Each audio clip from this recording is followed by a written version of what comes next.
வணக்கம். இன்வெஸ்டர்ஸ் எல்லாம் ரொம்ப நாளா எதிர்பார்த்துட்டு இருந்த NSDL IPO 30th ஜூலை வரப்போகுது. ஸோ இந்த கம்பெனி டெபாசிட்டரி சர்வீசஸ் பண்ணுறாங்கன்னு எல்லாருக்கும் தெரியும். அதை தவிர வேற என்ன பண்ணுறாங்க, இந்த கம்பெனியோட ஃபினான்ஷியல்ஸ் எப்படி இருக்கு, இந்த கம்பெனியோட growth எப்படி இருக்கு, இவங்க கம்பெனி ஃபினான்ஷியல்ஸ் வந்து பியர் வந்து CDSL அதை கம்பேர் பண்ணும்போது இவங்களோட எப்படி growth இருக்கு, இதோட GMP எவ்வளோ இருக்கு, இந்த ஸ்டாக்கை வந்து லாங் டேர்ம்க்கு வச்சுக்கலாமா, ஸோ இந்த மாதிரி எல்லா டீட்டெயில்ஸும் இந்த நம்ம வீடியோவில் பார்க்கலாம். NSDLோட பிஸ்னஸ் ஏரியாஸ் அப்படின்னு பார்த்தீங்கன்னா நமக்கு எல்லாம் தெரிஞ்ச டெபாசிட்டரி சர்வீசஸ், அதில் பார்த்தீங்கன்னா டோட்டல் ரெவன்யூவில் ஒரு 44% அதில் வருது. அதுக்கு அடுத்தது பார்த்தீங்கன்னா பேமெண்ட் பேங்க் வந்து பார்த்தீங்கன்னா ஒரு 50.69%, அதாவது மெஜாரிட்டி ஆஃப் ரெவன்யூ வந்து உங்களுக்கு உங்கள் பேமெண்ட் பேங்க்ஸ் தான் வருது. இது நிறைய பேருக்கு ஒரு சர்ப்ரைஸாக இருக்கும். அதுக்கப்புறம் வந்து டேட்டா பேஸ் மேனேஜ்மெண்ட் சர்வீசஸ்னு ஒன்று வச்சுருக்காங்க. அதை வந்து கவர்னன்ஸ், அந்த KYC ரெக்கார்ட்ஸ் அதெல்லாம் இருக்கு இல்லைங்களா, அதை ரிலேட்டட் இது டிரான்ஸ்ஃபர்மேஷன்ஸ் இதெல்லாம் பண்ணுறாங்க. நிறைய கவர்மெண்ட் செக்டருக்கு ஒர்க் பண்ணுறாங்க டேட்டா பேஸ் மேனேஜ்மெண்ட்டை யூஸ் பண்ணி. ஸோ அதில் பார்த்தீங்கன்னா ஒரு 5.7% டோட்டல் ரெவன்யூ வருது. ஸோ இது IPO டீட்டெயில்ஸ் பார்த்துடலாம். இந்த IPO 30 ஜூலை ஓப்பன் ஆகி 1 ஆகஸ்ட் வந்து முடியுது. இதோட ப்ரைஸ் பேண்ட் பார்த்தீங்கன்னா ₹760 800 வரையும் இருக்குது. ஒரு லாட் சைஸ் பார்த்தீங்கன்னா ரீட்டைலர்ஸ் வந்து 18 ஷேர்ஸு, லாட் வேல்யூ பார்த்தீங்கன்னா 14,400. இதோட ஃபேஸ் வேல்யூ பார்த்தீங்கன்னா ₹2 ஷேர்ஸு. ஓவரால் இஷ்யூ சைஸ் பார்த்தீங்கன்னா 4011 கோடி ருபீஸ். இது வந்து ஓவரால் சைஸு. அதோட நம்பர் ஆஃப் ஷேர்ஸ் பார்த்தீங்கன்னா 5 கோடி ஷேர்ஸ் வந்து இது IPOவில் வருது. இது ஃப்ரெஷ் இஷ்யூ எதுவுமே கிடையாது. இது எல்லாமே வந்து ஆஃபர் ஃபார் சேலு, அதாவது எக்ஸிஸ்டிங் இன்வெஸ்டர் வந்து இதை வைக்கிறாங்க. IDBI, HDFC, NSE, ஸோ இவங்க எல்லாமே விற்கிறாங்க. லிஸ்ட் ஆகிற டேட் என்னன்னு பார்த்தீங்கன்னா 6th ஆகஸ்ட். ஸோ அலோகேஷன் எப்படின்னு பார்ப்போம். அதாவது குவாலிஃபைடு இன்ஸ்டியூஷனல் பிடர்ஸ் இருக்காங்க இல்லையா, அவங்களுக்கு வந்து நாட் மோர் தென் 50%.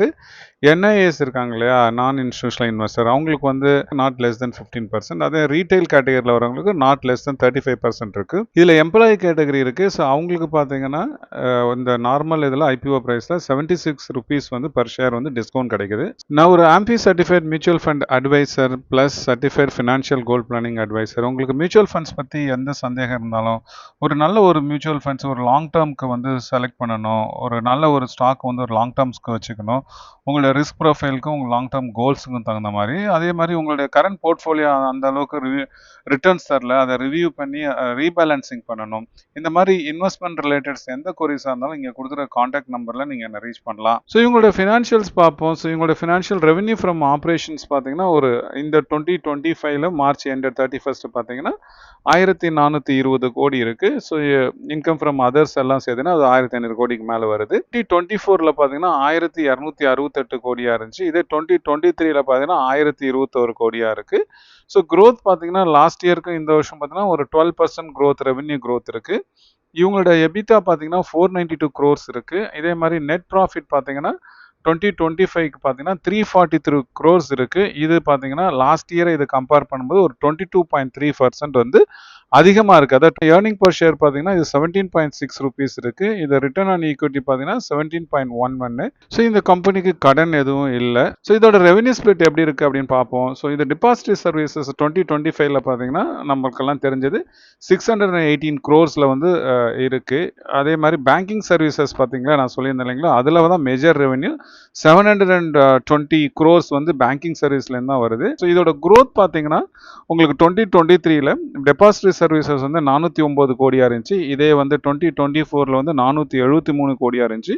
இதே 2025 பார்த்தீங்கன்னா 618 crores இருக்கு. ஸோ இங்கே டெபாசிட்ல ஒரு மேஜர் growth இருக்கு. இதே பேங்கிங் சர்வீசஸ்ல பார்த்தீங்கன்னா 2023 540 crores இருக்கு. அதே மாதிரி 2024 பார்த்தீங்கன்னா 719 அண்ட் தென் 2025 பார்த்தீங்கன்னா 719. ஸோ டெபாசிட் பேங்கிங் சர்வீசஸ்ல பெருசாக growth இல்லை லாஸ்ட் 2 இயர்ஸாக. ஆனால் வந்து டெபாசிட்டில் நல்ல growth இருக்குது. அதே மாதிரி டேட்டாபேஸ் மேனேஜ்மெண்ட் பார்த்தீங்கன்னா 2023 72 crores இருந்திருக்கு. அதே மாதிரி 2024 75 crores, 2025 பார்த்தீங்கன்னா 81 crores. ஸோ இதுவும் பெருசாக வந்து growth இல்லை. ஸோ இவங்களோட 3 பிஸ்னஸ் ஏரியாவில் பார்த்தீங்கன்னா மெயினாக டெபாசிட்டரி சர்வீஸில் தான் நல்ல growth இருக்குது. அதுதான் இவங்களோட கோர் ஏரியாவும் கூட. இது மாதிரி இவங்களுக்கு வந்து அந்த ரெவன்யூ ஸ்பிளிட் நான் இங்கே கொடுத்துருக்கேன். ஸோ எப்படி இந்த 1200 கோடி வந்திருக்கு அப்படின்னு சொல்லி இதில் பார்த்தீங்கன்னா ஆனுவல் ஃபீஸ் இருக்குங்களா, அதில் வந்து 30 கோடி வாங்குறாங்க. கஸ்டோடியன் ஃபீஸ் இருக்கு இல்லையா, அதில் 235 கோடி இருக்குது. இந்த நம்மளாம் டிரான்சாக்ஷன் பண்ணுறோம் இல்லைங்களா, ஸோ ஒவ்வொரு வாங்கி விற்கிறோம் இல்லையா ஷேர்ஸ், எல்லாம் அதில் வந்து 424 crores இருக்குது. அண்ட் மேஜராக இன்கம் ஃப்ரம் பேங்கிங் சர்வீசஸில் 719 crores இருக்குது. ஸோ இதில் வந்து 719 crores இருந்தாலும் பேங்கிங் சர்வீசஸில் மார்ஜின்ஸ் பார்த்தீங்கன்னா இது ரொம்ப கம்மி, 1% தான் இதுலேருந்து ப்ராஃபிட் வருது. மீதி எல்லாமே பார்த்தீங்கன்னா டிபாசிட் சர்வீசஸ் தான் வருது. ஸோ அதனால தான் நான் சொன்னேன் அது கோர் ஏரியா அப்படின்ட்டு. காம்படிட்டர் அப்படின்னு பார்த்தீங்கன்னா சிடிஎஸ்எல். ஸோ இந்தியாவில் ரெண்டு டெபாசிட் சர்வீசஸ் தான் இருக்குது. ஸோ ஒன்று என்எஸ்டிஎல்னு ஒன்று சிடிஎஸ்எல். சிடிஎஸ்எல் பார்த்தீங்கன்னா உங்களுக்கு பிஎஸ்சியோட ப்ரொமோட் பண்ணது, என்எஸ்டிஎல் வந்து என்எஸ்சி ப்ரொமோட் பண்ணது. சிடிஎஸ்எல் ஷேரோட ஃபேஸ் வேல்யூ பார்த்தீங்கன்னா 10 ரூபா, என்எஸ்டிஎல் வந்து 2 ரூபா. ஸோ அதே மாதிரி சிடிஎஸ்எலோட இன்கம் பார்த்தீங்கன்னா 2025 வந்து 1199 crores. என்எஸ்டிஎலோட ஓவரால் இன்கம் பார்த்தீங்கன்னா 2025 1535 கோடி. ஸோ இதோட நெட் ஒர்த் பார்த்தீங்கன்னா 1760 crores சிடிஎஸ்எல். இதே என்எஸ்டிஎல் பார்த்தீங்கன்னா 2000 கோடிக்கு மேலே இருக்குது. அதே மாதிரி ப்ராஃபிட் ஆஃப்டர் டேக்ஸ் பார்த்தீங்கன்னா சிடிஎஸ்எல் வந்து 526 crores-ஆக இருக்குது, என்எஸ்டிஎல் வந்து 343 crores-ஆக இருக்குது. ஸோ நான் உங்களுக்கு முன்னாடி சொன்ன மாதிரி ரெவென்யூ பார்த்தீங்கன்னா என்எஸ்டிஎல் அதிகம், சிடிஎஸ்எல் கம்மி. ஆனால் வந்து ப்ராஃபிட் பார்த்தீங்கன்னா சிடிஎஸ்எல் அதிகம். அதுக்கு நான் 2-3 காரணம் இருக்குது. மெயின் காரணம் அப்படின்னு பார்த்தீங்கன்னா என்எஸ்டிஎலோட வந்து நான் சொன்னேன் இல்லைங்களா, அதோட ரெவென்யூஸ் வந்து நிறைய வர்றது வந்து பேமெண்ட்லேருந்து வருது, பேமெண்ட் பேங்கிங் சொல்யூஷன்லேருந்து, நாட் ஃப்ரம் டெபாசிட்டரி சர்வீசஸ். வேற சென்ட்ரல் டெபாசிட் சிடிஎஸ்எலோட வந்து மேஜர் ரெவென்யூ பார்த்தீங்கன்னா அவங்களோட டெபாசிட்டரி சர்வீஸ் 70% அங்கிருந்து தான் வருது. என்எஸ்டிஎலுக்கு வந்து 46% தான் வந்து டெபாசிட்டரி சர்வீஸ்ல வருது. அதே மாதிரி சிடிஎஸ்எல்ல பார்த்தீங்கன்னா மேஜராக வந்து ரீட்டைல் அக்கௌண்ட்ஸ் நிறைய இருக்குது. ஸோ அதனால தான் வந்து இந்தியாவில் இருக்க 20 கோடி டிமேட் அக்கௌண்ட்டில் 15 கோடி வந்து சிடிஎஸ்எல்ல தான் இருக்குது.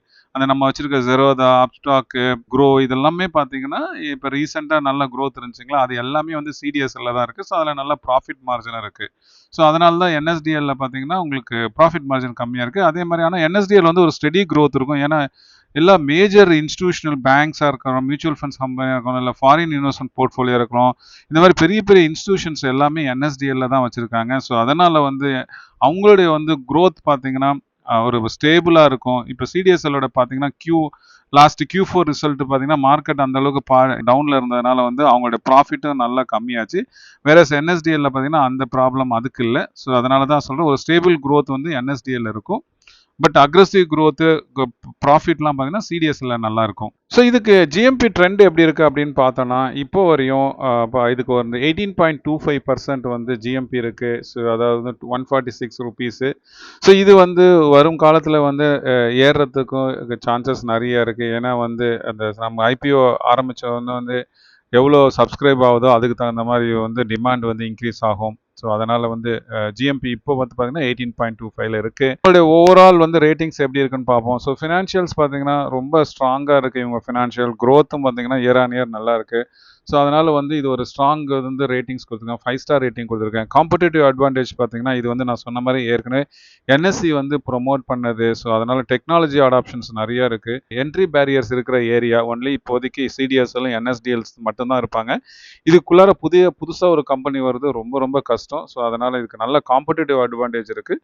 ஸோ செக்டர் க்ரோத் பார்த்தீங்கன்னா நாங்கள் உங்களுக்கு ஏற்கனவே காமிச்சேன் அந்த 3 ஏரியாஸில் எப்படி க்ரோத் போயிட்டுருக்கு அப்படின்ட்டு. ஸோ செக்டர் க்ரோத் நல்லா இருக்குது. ஸோ அதனால் வந்து 5 ஸ்டார் கொடுத்துருக்கேன். இந்தியாவில் வந்து இன்வெஸ்ட்மெண்ட் வந்து இப்போ தான் ஆரம்பிச்சிருக்கிற மாதிரி தான் இருக்குது. ஏன்னா ரீட்டைல் பார்ட்டிசிபெண்ட்லாம் இப்போ தான் அந்த ஆஃப்டர் கொரோனாக்கு அப்புறம் தான் வந்திருக்காங்க. ஸோ இனிமேட்டு வருங்காலங்களில் நல்லா இருக்கும். அதனால் வந்து எவ்வளோ தூரம் டிமேட் அக்கௌண்ட் ஓப்பன் ஆகுது, எவ்வளோ தூரம் கம்பெனிஸ் லிஸ்ட் ஆகுது, நம்ம ரீட்டைல் பார்ட்டிசிபெண்ட் எல்லாருடைய பார்ட்டிசிபெண்ட்ஸும் மார்க்கெட்டில் இருக்கும், அதுக்கு தகுந்த மாதிரி இந்த செக்டர் க்ரோ ஆகும். டைவர்சிஃபைட் இருக்குது. 50% மேலே வந்து உங்களுக்கு பேமெண்ட் சொல்யூஷனில் இருக்குது. அதில் இம்ப்ரூவ் பண்ணாங்கன்னா ப்ராஃபிட்டு அது இன்னும் நல்லா க்ரோத் இருக்குது, நல்லா இருக்கும். ஸோ இப்போ ஐபிஓ வேல்யூவேஷன் பார்த்தீங்கன்னா நான் ஏற்கனவே காமிச்சேன் இல்லைங்களா. ஸோ பிஇ அதெல்லாம் பார்த்தீங்கன்னா இதோட பிஇ வந்து 46ல் இப்போது இருக்குது. இது வந்து ஒரு மாடரேட்டான வேல்யூஸ் அண்ட் கம்பேரிட்டிவ் நான் சிடிஎஸ்எல் சொல்லுவேன். சிடிஎஸ்எல் பார்த்தீங்கன்னா இப்போ 66ல் இருக்குது அதோட பிஇ. இது வந்து 46ல் இருக்குது. பட் ஸ்டில் இட் இஸ் அந்த ஹையர் சைட் தான் சொல்லுவேன். ஓகே, அதனால தான் மாடரேட்டாக 3 ஸ்டார் ரேட்டிங் கொடுத்துருக்கேன். லிஸ்டிங் கைன் வந்து கண்டிப்பாக இது ஒரு லிஸ்டிங் கைன் இருக்கும். ஏன்னா இது ரொம்ப நாளாக எதிர்பார்த்துக்கிட்டு இருந்த வந்து ஐபிஓ. ஸோ அதனால் நல்ல லிஸ்டிங் கைன் கிடைக்கும். ரொம்ப பயங்கரமாக டபுள் எல்லாம் ஆகாது. ஓரளவுக்கு வந்து ஒரு ரீசெண்டாக 25 to 30% வந்து லிஸ்டிங் நல்லாவே கிடைக்கும். இதுக்கு லாங் டேர்ம் இன்வெஸ்ட்மெண்ட்டுக்கு இது ஏற்றதா அப்படின்னு பார்த்தீங்கன்னா இது 100% வந்து லாங் டேர்ம் இன்வெஸ்ட்மெண்ட்டுக்கு நீங்கள் வச்சுக்கலாம். அதாவது சொல்லுவாங்களே தலைமுறையாக. ஸோ அந்த மாதிரி வச்சுருக்க வேண்டிய ஸ்டாக் இது. ஃபியூச்சர் நல்லா இருக்கும். நான் சொன்ன மாதிரி இதுக்கு வந்து என்ட்ரி பேரியர்ஸ் இந்த ஏரியாவில் இருக்குது. அது இது ப்ரொமோட்டட் பை என்எஸ்சிஸ். எல்லா இன்ஸ்டிடியூஷனல் பெரிய பெரிய கம்பெனிஸ் எல்லாம் இதில் தான் டிமேட் அக்கௌண்ட் வச்சுருக்காங்க. கம்பெனி வந்து க்ரோத் வந்து நல்லா இருக்கும். ஸோ இந்த கொஞ்சம் இப்போ மார்க்கெட் இதில் ரிஸ்க் என்ன இருக்குது அப்படின்னு பார்த்தீங்கன்னா மார்க்கெட் வந்து கொஞ்சம் கீழே இறங்கும்போது நம்ம வந்து ரீட்டைல் ஆளுங்களாம் நிறையா வந்து பயந்து வெளியில வருவோம் இல்லைங்களா? அதே மாரி வந்து கொஞ்சம் டிரான்சாக்ஷன்ஸ் கம்மியா இருக்கும். ஸோ அந்த மாரி சமயத்துல வந்து இவங்களோட ரெவென்யூ வந்து கம்மியாவறதுக்கு வந்து நெறைய சான்சஸ் இருக்கு. அதர்வைஸ் ஒரு நல்ல ஒரு புல்லிஷ் மார்க்கெட், ஒரு குரோயிங் மார்க்கெட் அப்படின்னு இந்தியா மாரி ஒரு குரோயிங் மார்க்கெட்ல வந்து இது வந்து ஃபியூச்சர் லாங் டெர்ம்க்கு நல்லாவே வச்சுக்கலாம். இதோட எக்ஸ்பெக்டட் லிஸ்டிங் எவ்வளோ இருக்கும் அப்படின்னு பார்த்தீங்கன்னா, க்ளோஸ் டு ஒரு 925லேருந்து ₹1000 இது வந்து லிஸ்ட் ஆகறதுக்கு நெறைய சான்சஸ் இருக்கு. எகைன் இது எல்லாமே வந்து மார்க்கெட் எப்படி இருக்கு, அந்த எவ்வளோ தூரம் அன்னைக்கு லிஸ்ட் ஆற அன்னைக்கு எப்படி இருக்கு மார்க்கெட்டு, அதே மாரி இதுக்கு எவ்வளோ டிமாண்ட், சப்ஸ்கிரிப்ஷன் எத்தன டைம்ஸ் ஆகுது, இது எல்லாம் பொறுத்து தான் இதுக்கு வந்து லிஸ்டிங் கெயின் கிடைக்கும். என்ன அப்ளை பண்ணுவீங்களா அப்படின்னு கேட்டீங்கன்னா, நான் கண்டிப்பா அப்ளை பண்ணுவேன். இந்த கம்பெனிய ரொம்ப நாளா நான் வந்து ட்ராக் பண்ணிட்டு இருக்கேன். நான் அன்லிஸ்டட் செக்டார்லயே இது வந்து நெறைய இந்த கம்பெனி ஷேர்ஸ் வாங்கி வச்சிருக்கேன். இது வந்து என்னுடைய லாங் டெர்ம் ஸ்ட்ராட்டஜிக்காக one of the company. So நீங்க அப்ளை பண்றதா இருந்தா கமெண்ட்ல போடுங்க. தேங்க் யூ ஃபார் வாட்சிங்.